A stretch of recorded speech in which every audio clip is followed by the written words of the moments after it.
ఓం శ్రీమాత్రే నమః. దసరా ఉత్సవాలకు మన దేశంలో ఉన్న ప్రాముఖ్యత అంతా ఇంత కాదు. దేశంలో చాలా ప్రాంతాల్లో వివిధ రూపాల అమ్మవారిని కొలుస్తూ ఉంటారు. 9 రోజులు జరిగే ఈ ఉత్సవాల్లో నవరాత్రి షష్ఠి రోజున దుర్గమ్మ 6 రూపంగా కాత్యాయనిగా దర్శనం వస్తుంది. మహిషాసురుడు అనే రాక్షసుని అంతం చేయడానికి పార్వతీదేవి కాత్యాయని రూపంలో వస్తుందని పురాణాల ద్వారా తెలుస్తుంది. కాత్యాయని రూపం అంటేనే అత్యంత భయంకరమైన హింసాత్మక రూపంగా భక్తులు విశ్వసిస్తూ ఉంటారు. అందుకే కాత్యాయని అమ్మవారిని దుష్ట సంహారణ దేవత, వారియర్ ఆఫ్ గాడెస్ అని కూడా అంటారు. కాత్యాయని రూపంలోని అమ్మవారు బృహస్పతి గ్రహాన్ని పాలిస్తుంది. 4 చేతులతో సింహంపై స్వారీ చేస్తున్నట్టుగా అమ్మవారు దర్శనమిస్తారు.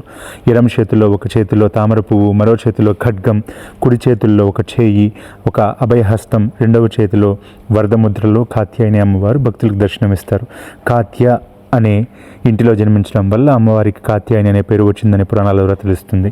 అమ్మవారిని ఈరోజు సేవించడం వల్ల వివాహ సమస్యలు ఉన్నవారు, వివాహం తర్వాత జంట మధ్య సఖ్యత లేకుండా మనశ్శాంతి కోసం కోరుకునేవారు, బృహస్పతి ప్రధానంగా కలిగి ఉన్న అమ్మవారిని పూజించినట్లయితే తప్పకుండా పెళ్లి కాని వారికి తొందరగా పెళ్లి గడియలు వచ్చే తరుణం, పెళ్ళి అయిన వారికి జంట మధ్య ఉండే కలహాలు తొలగిపోవడానికి అత్యంత శుభసూచకంగా అమ్మవారిని కొలుస్తారు.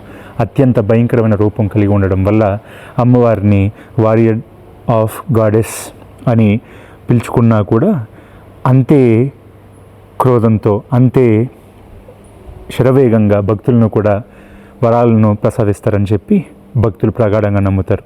కాబట్టి దసరా నవరాత్రుల్లో, దేవి శరన్నవరాత్రుల్లో 6వ రోజైనటువంటి కాత్యాయని లేదా మహాలక్ష్మి అమ్మవారిని మీరు కూడా కొలిచి మీకు ఆశీస్సులు పొందుతారని మనస్ఫూర్తిగా కోరుకుంటూ మన ఛానల్ని లైక్ చేయండి, షేర్ చేయండి, సబ్స్క్రైబ్ చేయండి.